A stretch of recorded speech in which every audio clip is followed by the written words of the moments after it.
We've been doing a series around here all month on production, but specifically pre-production, the part that comes before you hit record on one of these. So this video is for you if you have been sitting in your creator spaces and your business spaces and people are talking about production and systems and you're like, sure. But you're really like, I don't know what that is. Nobody wants to feel stupid or look stupid in front of other people. So hang with me here. Nobody's going to know you're watching this, and you can get the total package information on what systems are when it comes to producing your content, so that when you're talking with your virtual assistant, or you're talking with your coach, or you're in your mastermind group, or you're working with an editor, or you're shopping for somebody to help you, you know what you're actually talking about. You're aware of where you are in the picture of the production process so that you can make better decisions. You can save yourself a ton of time, a lot of heartache and energetic expenditure. And also, you can save yourself that all-important thing called money, because everyone has a budget that they need to work within. And my goal as a systems coach for you is to help you maximize that budget, get more out of it, and have a lot of fun doing what you love to do and telling people about it, making great content so that you can get more eyeballs into your business, you can start scaling, and you can have a very, very profitable year coming up. So today we're talking about actual systems. What are systems? I have found, even as a systems coach, people have paid for coaching packages, and somewhere along the way, pretty early on, they'll be having a dialogue with me. And I know what the dialogue sounds like when somebody doesn't really know what they're talking about. And I will just say, it's okay to admit this, but I need to know an honest answer to this question. Do you understand what we're talking about when we say the word systems and or operations inside of your business discussion, inside of this content creation that we're doing? Do you know what that actually is? And in a private space, I will let them give me the honest answer. And I will tell you 9 times out of 10, the answer has been, I don't really know. So I'm here to tell you, it's not just you, it's everybody. There are a lot of words that get really buzzy and they get thrown around in all of our groups, and people get excited talking about them. I've even seen people billing themselves as operations managers and specialists, fractional COOs, and they actually don't do anything inside of operations. They don't know. It became unpopular to use the term virtual assistant or OBM, online business manager. And the truth is that all of these different roles have different functions. There is deep value to every single one. But if you are going to create a podcast or a YouTube channel, or simply get better at producing your weekly email newsletters, you're going to want to know what you're dealing with, so that if you need help, or if you need to solve your problem and ask the right people for an answer that will help you, you can go to the right place and you don't end up falling down a rabbit hole of information that actually doesn't apply. Or worst case scenario, you talk to somebody who truly doesn't know what they're doing. They think they know what they're doing, or they're just trying to raise their rates and make more money. So they're using a title that is actually not what they do. Let's start by talking about systems. What are systems? I have found that most people usually think technology. They think it's their software. They think it's even the hardware in their office. And while that is part of it, it is a very small part of it. Your systems that you use in your business is actually more to do with your process. You may have heard of a thing called an SOP, which is a standard operating procedure. You can think of an SOP kind of like a recipe for cooking. If you were to hand off part of your process to your virtual assistant, you would want it written out in a standardized format so that that person knows what to do and that they can repeat that process again and again without making up extra steps or making it more complicated. And then you know that you are getting the same result that you expect every single time. So when we're talking about systems in your business, it's really more of an ecosystem rather than just a thing. Your systems also includes a thing called workflows. I have an old video here on my YouTube channel. You can go check it out. It's all about what workflows are, how to build them. You can think of your workflows like an order of operations. So in order to do that workflow, that order of operations, you're going to need things like your technology, your software, your hardware. You're going to need additional processes that come into play within that workflow.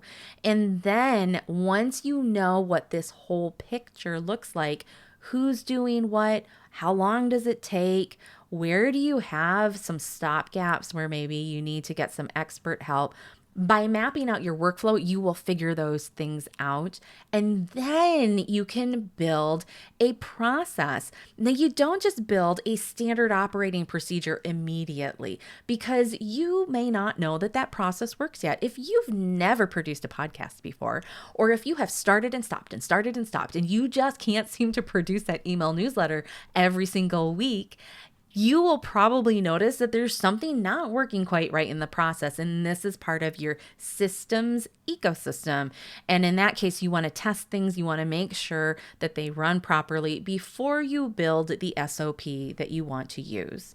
You will notice that your systems ecosystem is a living, breathing organism, just like nature, and it's something that will evolve over time. It's something that you will have to update and improve regularly, and that is when you get into this more regular feeling. So when you learn from that big sage on the stage and they're like, build SOPs, it's the secret to everything in business. It is a wonderful thing in business, but it also takes time, and it takes a lot of repetitive process. And if you start and stop your content regularly and you never really actually refine that process and your workflows, and you don't really get to the point of developing a real SOP that works, you're not going to know that your process is actually in need of some TLC from an expert or not. You're going to be stuck wondering, maybe it's me, maybe I just really suck at content. And the fact of the matter is no, you've been told an overly simplified version of systems. So I'm here to tell you that systems is something that you have to work on regularly. When we say working on your business rather than in your business, we're talking about systems. Now, the next thing that I hear regularly from people is a confusion around operations. I think one of the things that just steams my beans right now is the way I'm seeing so many people build themselves as fractional COOs or chief operating officers for entrepreneurs, and they actually don't really do operations. They might be a virtual assistant with some very high level skill sets. They might be an OBM, an online business manager, again, with some high level skill sets, but they're not actually doing operations. Your operations is really the nuts and bolts of what makes your business run. Operations includes your systems, but it is not exclusively system. Operations also includes the people who do your work with you. It includes your metrics and your numbers. Very frequently in the world of small business, operations also includes a lot of finance. You need to be able to tie the metrics you get in from your marketing data with your finance so that the two meet in the middle, so that you're not overspending or underspending in any particular area. Operations will influence the financial decisions that help you decide where you are going to spend your business capital. And then your systems are part of the supporting structure for the operations, but they are also a major part of your day-to-day operating needs. So now this is where we get into the experts. This is where we start talking about hiring people, whether it's a coach or whether it's an expert who can help you solve a very specific problem in your business. And it could be everything from marketing help to an editor with technical skills to a creative who does copywriting or graphic design. But you have experts out there who are better at doing things than you are. When it comes to systems and operations, and I'm going to gently bring in marketing on the coattails of operations into this discussion, there is guaranteed going to be a blind spot for you. So here's what will happen in an effort to save money, because money is a precious resource. You know your budget, you know how much you have to spend, and you know where that limit is. So in an effort to save that precious money, you will inevitably attempt to do it yourself, or you will look for the cheapest solution possible. Here's where it gets a little confusing, because service providers will charge any variety of price points. Just because somebody charges a lot of money doesn't mean that they're better at doing the thing than the person who charges less. But the person who charges less doesn't necessarily always have all the skills at a cheaper price than the person who charges more. So what do? How are you supposed to make this decision? Well, you make the decision by understanding the parts of operating in your business and creating this content. Launching a podcast is hot right now inside of online business. I would say that it's even hotter than creating a YouTube channel. I think a lot of people are intimidated by doing video. And then with the add-on of video-based podcasting now, you're finding a lot of entrepreneurs overspending a lot of money, hiring companies that are promising the sun, the moon, and the stars, and they're throwing around terms in the world of systems and in operations, and then also in marketing. And it's your job to really finally learn what these things are, because I have seen too many people lately spending so much money with service providers that aren't delivering on what they've promised you. The solution here is not to withhold your money and just to say, screw it, I'm going to bootstrap this thing. I'm just going to do it myself. I trust myself more than I trust these other people. That's not going to help you grow. At some point, you will need to ask somebody for help. You will need to hire somebody. And even before that, you're going to need to pay for some software. So since we are sensible woo around here, we are both sensible and we are woo. We use our intuition. I want you to remember that money is a source of energy. When you are interacting with anyone in this world, you are exchanging energy one way or another. So when you go to your farmer's market on the weekend and you buy your favorite tomatoes at this time of year from your favorite farmer, you are paying for those tomatoes because they put their energy into growing that crop and bringing it to you at the market. And the only way you can match that energy to equal out that balance is to give them money. It is a payment. Energy is given through a form of payment, which is money. One of you in here is going, oh, wait, Mary, I get free tomatoes from my neighbor who grows too many. I want you to think about this. There's still an energetic exchange. Why is your neighbor giving you free tomatoes? Probably because you give them your time or your attention in some other way, shape, or form. Maybe you dog sit or cat sit for them when they go on vacations. Maybe you help them because they're elderly and you're sort of like their on-call handyman neighbor, and they don't have to go and pay for a handyman and call someone off of Craigslist. That is an energetic exchange. Just because you're not exchanging money with that neighbor doesn't mean that you haven't exchanged money. When somebody provides you with their experience, their energy, and their efficiency, which they have built through all those years of experience, your energetic match is a monetary form of payment. Generally speaking, more experience and more efficiency should equal a higher form of payment. You're getting more bang for your buck. Let's use my sound editor as an example. I love my sound editor, Chris Martin. You can hear an episode of him and me digest what we did last season on my podcast, also here on YouTube or on your favorite podcast app. Chris has years of experience and expertise that he has built around audio engineering and video engineering. When he sits down to record with me, he can set up the microphones faster. He can balance the sound and the audio quality so much better than I ever could. And then after we record, we have raw material that has to be edited. It has to be refined. We are so beyond the day and age where it is appropriate and consumers will tolerate you plugging in a pair of really crappy Apple earbuds with a bad microphone and a bad internet connection and just publishing an episode without even editing it. It's very rare that people will tolerate that because usually we are so trained now by professional recording to expect a certain level of professional sound. So the reason why Chris, my sound guy, is so valuable to me is because he helps me reach my goal faster. Is it more expensive to hire him than to edit my own things, even though I am capable of editing them? Yes, it is completely worth it. And here's why. When you insist on bootstrapping everything yourself, and granted, sometimes you do need to. So when you do need to, or you insist on doing it anyways yourself, even if you can pay for the help, you will end up adding in a whole bunch of extra taxes. Now, we're not talking about literal tax like an income tax or a sales tax.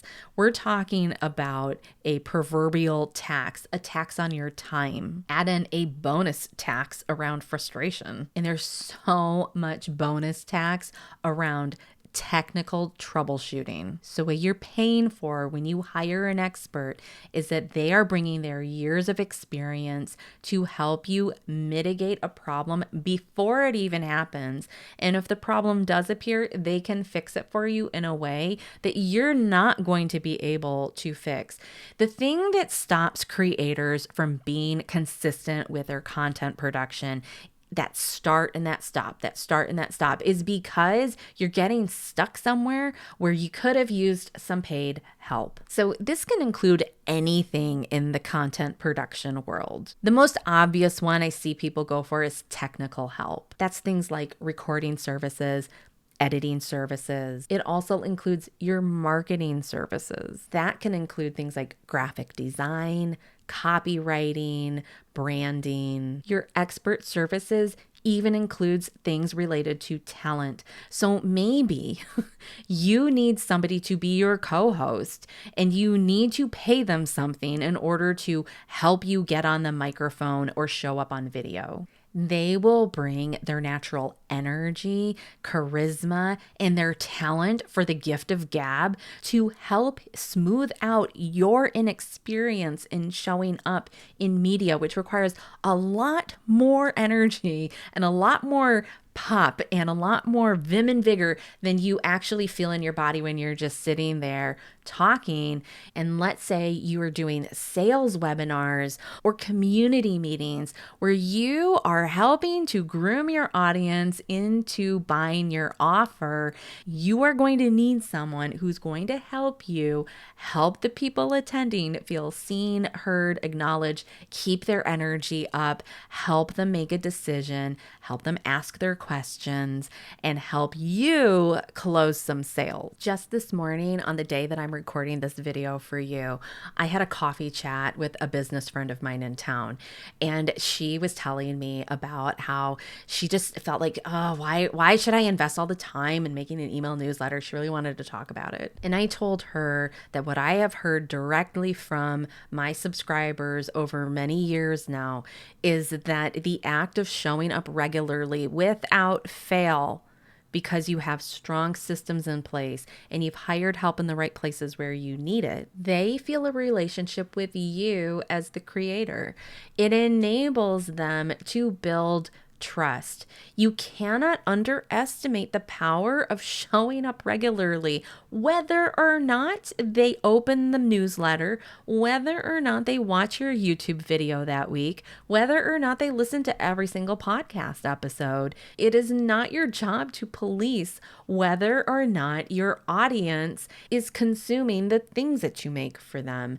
What matters more is that you show up for them no matter what. Because when they have a choice about who they're going to go to, whether they're just coming to you to be entertained and you're making money from sponsorships because you got a banging large audience, or they're coming to you because they're going to make a purchase for a program or an offer that you have, they are going to choose the person who shows up regularly. If you start and you stop and you start and you stop, you look nothing but inconsistent, which does not build trust and does not give them the feeling that you will show up for them in the way they need when they want to give you money for the thing you say that you can help them with. And so this brings us back full circle into pre-production. This is why we spend longer on pre-production. We slow down, we take our time, and we actually work out all of these systems and structures, because the systems are going to evolve and change over time. As you get better at doing this, certain things are not going to take you as long anymore, which is really exciting when that happens. But that's not how you're going to start out. Your production is not a set it and forget it process. And this is also why you cannot ask somebody, how long does it take you to make YouTube videos? How long does it take you to make that podcast? How long does it take you to make your email newsletter every week? How long does it take you to be on social like that consistently? The reason why this question is such a bad question to ask in your membership community help spaces and in your mastermind spaces is because what somebody else has in terms of skill set level and also the amount they're paying for other experts to help them is not the same mathematical equation of time for you. I like to call this the chicken dance. And I always ask people how long and how many times you have to do the chicken dance before you recognize that you need help. How many times are you doing the chicken dance because your lack of pre-production has landed you back in hot water and you're unable to maintain your production again? I know of very, very few businesses that can thrive without a visible brand. The branding is built for you to become visible. Lack of production is the number one reason you're not getting visible. Remember that production includes any kind of content. That includes YouTube videos like this, podcast episodes. It includes your email newsletters. It includes social media, especially things like TikToks and Instagram Reels, which are so hot to use right now. But don't forget that content also includes your launch funnel, your webinars, your community events, that summit you're running, the conference you're running. There is so much content wrapped up into all of these vehicles that help you serve your audience, to help them transform, help deliver the thing you love doing for them. And the systems is what helps you build in the longevity and the sustainability of being able to do that. The tagline at Sensible Woo for a very long time has been, you are your best system. So you as a human are also a system. Your intuition is a system. The way you manage your time is a system. Your sleep schedule is a system. Your health is a system. You have to be able to function as the visionary, as the CEO. And if you're not functioning, everything else trickles down from there. And it's going to be the reason why you're noticing that your production systems are always like a little bit off. It's very chaotic. And you're just like, oh, everything always seems to cost extra money. Or, oh, I always have to go back and fix the thing again. That is a clear indication that something's gone off the rails. You're moving too quickly. You need to halt the presses and go back to pre-production, fix your problem at the source, and then hit go again and start up. This is what I do with my clients inside of Coaching Containers. So if you've watched all the way to the end of this video and you know that you need this kind of help, you can click the link that's in the video description. You can apply for a coaching spot with me. I don't overbook myself with clients every month. I like to make sure I have plenty of time to really give you the attention that you need. 1 year from now, you are going to be in such a different place and your friends are going to be asking you, how did you do that? And you're going to be able to tell them, it's because I fixed my systems. And you're going to know what systems are and you're going to know how they function in your business. And you're not going to be asking somebody, what do you use to edit your podcast? You're going to have fixed that by making a bespoke, customized solution for yourself, which is what everybody needs to do. There's no one size fits all here because everybody's ideas are different and so are yours. They're special. You should treat yourself as such. That's it. That's my manifesto for the week. I will see you next time. Please remember to be sensible, be woo, Always be you. And remember not to skip your pre production process. I'll see you next time.